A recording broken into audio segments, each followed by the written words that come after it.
Kan ada hadis-hadis yang menerangkan proses Nabi dialek dengan para Nabi. Kayak ketemu Nabi Musa, Nabi Ibrahim, terus Nabi Idris, Nabi Isa, Nabi Musa. Itu terus diterangkan di hadis-hadis sahih.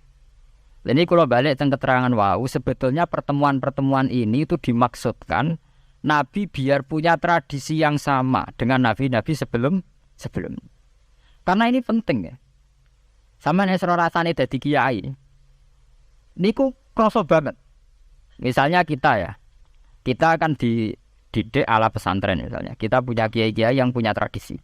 Misalnya nak rawong nakal, wong minum, astagfirullahaladzim, wong kok ngono kan itu. Ya hanya begitu. Sehingga wis kaya identik angger kiai NU atau amalia NU iku rawani naboki wong sing nyabu. Ya rawani nyaduki wong sing lagi minum. Kemudian itu dianggap satu kekurangan atau apa, walhasil kemudian lahir kayak FPI. Orang yang tidak menerima metode itu. Tapi sudah kayak ada janjian tuh begitu. Kiai paling anti kemungkaran lah itu. Misal kiai paling kerengo sapa yang terkenal kerengo. Mereka tidak punya catatan repot bahwa mereka pernah jotosi wong minum. Masih sing sering jotosi santri lah. Itu tetap rata. Terkenal jotosi apa? Wong sing mabuk, wong sing minum. Itu sudah kayak tradisi. Dulu zaman Basim Asari Jombang terkenal hijau be abang, yang abang ya abangan tenan. Sing hijau. Tapi tidak ada catatan sejarah kiai jotosan be pemabuk. Ya memang kayak kita sudah punya tradisi naruh kemungkaran itu menang kalah itu lewat proses bil hikmati wal mau'izatil hasanah. Kita ini kayak punya tradisi naruh kemungkaran milih model Nabi wa mahdi qaumi fa innahum la ya'lam. Itu ya kayak ada janjian begitu. Meskipun kita sebagai orang alim ya tahu nahi mungkar itu wajib. Nahi mungkar itu begini-begini, tapi ya praktek kita tidak pernah begitu. Ya, kalau di Timur Tengah kebalikan. Mana ada terima karuan wong nakal. Podo soleh beda aliran halal dibunuh. Sehingga wong Sunni yo ngalalo daerah wong Syiah nggih ngalalo daerah napa? Wong Sunni.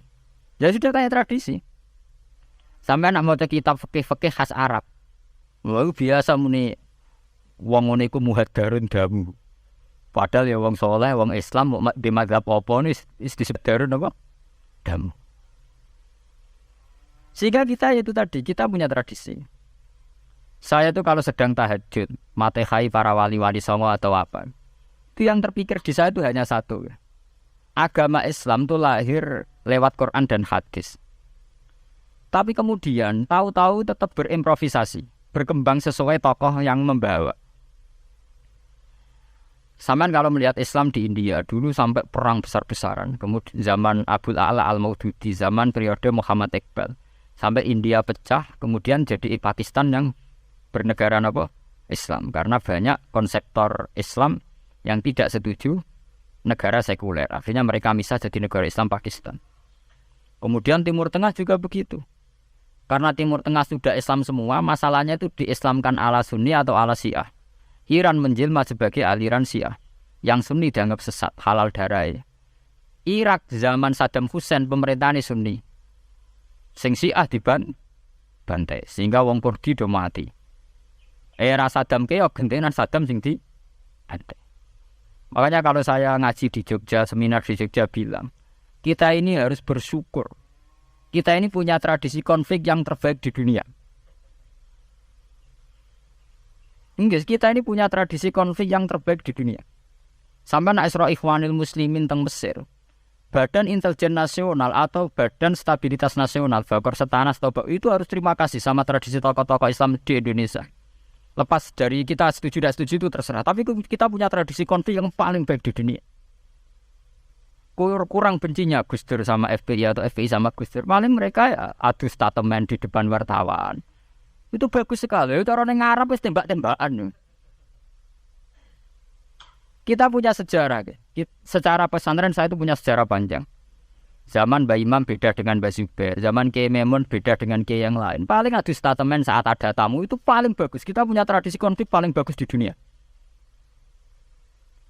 Kayak apa mangkelnya orang NU saat Gus Dur diimpis, dipecat. Tapi habis itu ya sering seminar ketemu Amin Rais. Dan mereka adu polemik. Ini tidak konstitusional, ini apa. Gus Dur nggak jurus dekret. Sing situ nggak jurus sidang mewah, nah kurang serem sidang istimewa dilawan sidang luar biasa. Pokoknya agak istilah sing serem-serem. Tapi tidak saling bunuh loh, sama harus syukur loh. Selama ini orang awam sering bilang, "Loh kiai kiai kok tukaran? Sampai bandingkan di Timur Tengah, jenenge tukaran mesti tahdirudam." Para polisi, para badan intelijen, para yang menjaga stabilitas negara ini harus terima kasih sama tradisi tokoh-tokoh Indonesia. Yang namanya di Mesir, di Irak, di mana-mana jenenge tukaran mesti melibatkan pertumpahan darah. Saat Arab Saudi jadi Wahabi itu besar-besaran itu. Pembunuhan apa pengusiran orang-orang Sunni. Tapi di Indonesia enggak. Besi anarkis. Paling itu tadi adu polemik. MLB dilawan MLB itu masih keren sekali, tidak apa-apa. Itu lebih baik ketimbang adu jotos atau adu hizib lah.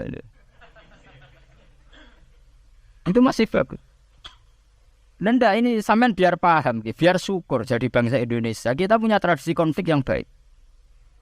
Sampean nek setelah peristiwa teng Irak, ya, teng Sudan, teng Khartoum, teng Darfur, itu kan orang Islam semua. Gara-gara beda mazhab saling bunuh. Di Mesir ya gitu, Ikhwanul Muslimin dengan pemerintah dan sebagainya. Hatta saya sebesar Sayyid Qutb, sing tokoh populer mohon kabudute mboten jelas. Di Indonesia bagus sekali. Kita menangi zaman secara sejarah ya. Kita menangi bedanya dulu Ahmad Hasan dengan tokoh-tokoh NU. Kulo nu menangi secara sejarah sering baca. Terus zaman anyar-anyarane NU asas tunggal, bedanya Gus Dur dengan Kiai As'ad. Sak mangke bedane PKB dua versi. Mereka menyelesaikan secara beradab. Lewat pengadilan, kok pengadilan kalah lewat MA, beradab sekali. Kita harus bersyukur. Dibanding penyelesaian konflik kayak di Irak, kemudian ngundang Amerika, akhirnya sekarang kacau balau. Di Timor Leste yang latihan bikin Ramos Hurtadi suduk. Indonesia paling banter ngobong fotonya SBC. Ya masih terhormat, masih artinya masih beretika. Kita harus syukur punya bangsa yang beradab. Wong ras setuju antar kiai ya rasan-rasanan. Kiai kok ngono, tidak kiai kok ngono. Nek sing kiai tengah-tengah ayo ana sing ngono, ana sing ngene. Sing ra melo-melo biasane terus milih amane, ya ana sing ngono ana sing ngene. Jadi artinya kita yang baik. Saya itu berkali-kali ngaji ya. Sampean kalau sering baca Quran dan menghayati, artinya orang baca Quran pelang-pelang rara-karpe menghayati. Saya itu sekarang sesadar-sadarnya, saya masih belajar. Ini jamaah sini harus tahu. Saya hingga detik ini masih belajar. Entah itu lewat belajar baca Jalalain atau belajar merenung maupun belajar lewat yang lain. Quran itu dulu ya sering nyebut begitu itu saya tidak paham. Sekarang itu saya paham, tambah paham. Misalnya di juz 4 ada istilah ikhwanan. Orang mukmin disuruh ingat peristiwa-peristiwa yang dulu saling kuntum a'daan fa'allafa baina qulubikum fa'asbahtum bi ni'matihi napa ikhwanan. Dulu kamu bermusuh-musuhan yaitu antara kelompok Aus dan Khazraj. Gara-gara barokatul Islam sekarang kamu menjadi ikhwanan. Menjadi bersaudara. Sampean kalau melihat TV merunut konflik di Irak, sering ada bom bunuh diri, itu kan ada asal-usulnya. Memang sekarang orang menimpakan kesalahan itu pada pasukan multinasional yang dipimpin Amerika dan Inggris. Tapi sebetulnya ada usul-usulnya. Sampai Amerika bisa masuk karena orang Irak tidak ikhwan. Tidak apa? Yaitu ada Syiah, ada Sunni. Mereka saling menikam, saling bunuh. Sehingga karena tidak ada ikhwanan ini pihak ketiga masuk, yaitu tentara multinasional.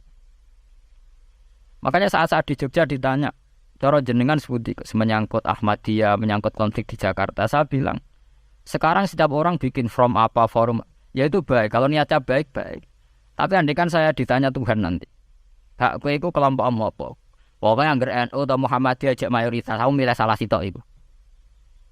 Bukan karena mau saya oportunis milih yang besar, itu lebih baik, lebih maslahat. Karena kalau setiap orang merasa benar bikin kelompok sendiri akan menjadi kelompok banyak. Dan saat menjadi kelompok banyak, tentu konflik lebih tidak terpola. Tidak apa? Terpola. Umpama Hasim tukaran Medin Samsudin itu terpola. Tapi anggar wong rasa di ketua dulu tidak terpola. Bagaimanapun ikhwanan itu harus disyukuri. Nggih, dalam kondisi berteman. Sebab itu Nabi sering ngendikan ilzamu jamaahirul muslimin wa man sadza fin. Mbok kamu itu ikut kelompok mayoritas saja. Jamaahirul muslimin cara bahasa netralnya mbok ya kamu itu ikut kelompok mayoritas saja. Karena kalau orang merasa benar kemudian bikin kelompok sendiri itu tidak ada selesainya. Lah aku lah cara nuruti GR sebagai kelompok dhewe. Wong di umat, di pengaruh sing nyucup wis akeh. Tapi kalau semua orang merasa begitu kan repot. Mursyid di kelompok dhewe, tukang toreko di kelompok dhewe, tukang ngaji di kelompok dhewe. Model kitab pirang-pirang sesi ono jamaah Jalalain, jamaah Muin, jamaah Fathul Wahab. Nek sing iso ngaji jamaah tahlil, jamaah istighosah. Ora ono bare itu. Saya itu kalau ditanya di Jogja, meskipun saya kritis, artinya kritis itu mungkin terhadap satu fenomena kita tidak setuju atau Muhammadiyah dalam banyak hal atau satu dua hal. Itu tidak menjadi alasan kita untuk tidak mengikuti mainstream.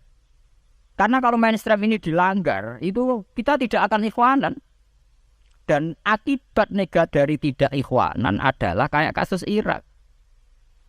Iran itu kenapa tidak mudah diserang Amerika padahal punya nuklir? Karena mereka seragam Syiah semua. Itu lebih gampang, lebih susah. Lawan itu apa? Susah. Arab Saudi juga mudah diadu karena karuan seragam Wahabi semua. Kita ada bicara itu ya akidah. Mungkin kamu bisa debat Wahabi itu benar apa enggak. Tapi karena relatif aman, enggak diacak. Indonesia juga gitu. Kenapa tidak banyak konflik? Karena orang itu Islamnya kalau udah NU ya Muhammadiyah. Buat cocok, buat milih. Itu lebih mudah. Ketimbang ada faksi-faksi baru, kemudian stabilitas menjadi tambah kacau. Mulane kula niku saya pribadi menghimbau ya. Melihat ayat itu dihitung Tuhan sampai Allah ngendikan apa if kuntum a'daan fa'allafa baina qulubikum fa asbahtum bi ni'matihi napa. Kekuatan sebuah negara itu bukan karena senjatanya canggih, tapi karena rakyatnya tidak bentrok. Ya bayangkan kayak Indonesia. Andai kan Jawa itu mayoritas Islam. Kemudian mereka ingin mendirikan negara Islam. NTT merasa tidak diwongke terus keluar dari Indonesia. Nanti Maluku, Ambon juga gitu. Daerah-daerah yang Islamnya ada mayoritas begitu. Kayak apa susahnya militer? Andai kan setiap kelompok itu punya jamaah besar. Terus sering bikin muktamar. SBC berbakar muktamar NU, Muhammadiyah. Ada wong di kelompok pra kesel SBC. Gak sudah jadi presiden. Moga setiap forum umat Islam gawe napa? Kok gawe muktamar? Iku muktamar urung ana tanding.